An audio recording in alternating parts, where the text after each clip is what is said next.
السلام علیکم viewers, welcome to the learning hub.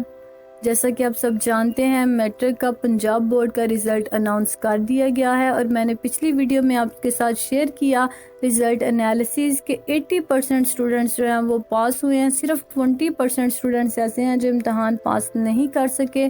وہ اسٹوڈنٹس پریشان نہ ہوں، اور ان کے والدین سے گزارش ہے کہ اپنے بچے کو نمبر، گریڈز اور پوزیشن کے چکر میں پریشان نہ کریں، ذہنی دباؤ کا شکار نہ کریں، کیونکہ بچوں کو پرکھنے کا طریقہ صرف اچھے نمبرز ہی نہیں ہے۔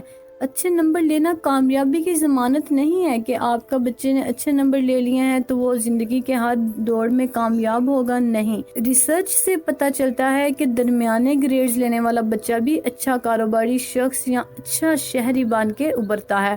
تو اس لیے آپ اپنے بچے کا خاندان کے دوسرے بچوں کے ساتھ موازنہ نہ کریں، بلکہ ان کو تھپکی کی ضرورت ہے، ان کو آپ کے حوصلے کی ضرورت ہے۔ ان سے پوچھیں کہ کیا وجوہات ہیں۔ ایوریج یا بلو آنے والے بچے کے پیچھے کئی وجوہات ہو سکتی ہیں، جس میں ہو سکتا ہے والدین نے ٹائم نہ دیا ہو، یا ان کے ٹیچرز کے پڑھانے میں کوئی مسئلہ ہو، یا بچے کا اپنے سمجھنے میں کوئی مسئلہ ہو۔ تو آپ ان وجوہات کو جانیں، اپنے بچے کو پیار سے سمجھائیں۔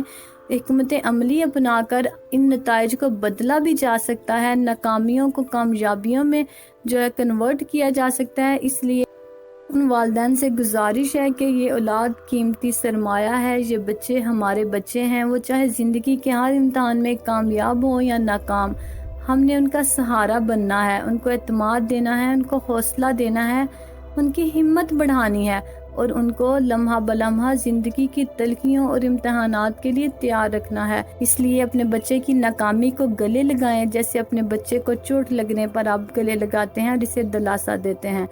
ڈانٹ کی بجائے اسے پیار دیں۔ ناکام ہونا کوئی گناہ یا جرم نہیں ہے، یہ اس بات کی دلیل ہے کہ مزید محنت اور کوشش درکار ہے، کیونکہ گرتے ہیں شہسوار میدانوں میں۔ شکریہ۔ اگر آپ کو میری یہ ویڈیو پسند آئی ہے تو میری ویڈیو کو لائک، سبسکرائب اور شیئر ضرور کریں، اور بیل آئیکن دبانا مت بھولیے گا تاکہ آپ میری آنے والی ویڈیو سے اپ ڈیٹ رہ سکیں۔ تھینک یو سو مچ۔ اللہ حافظ۔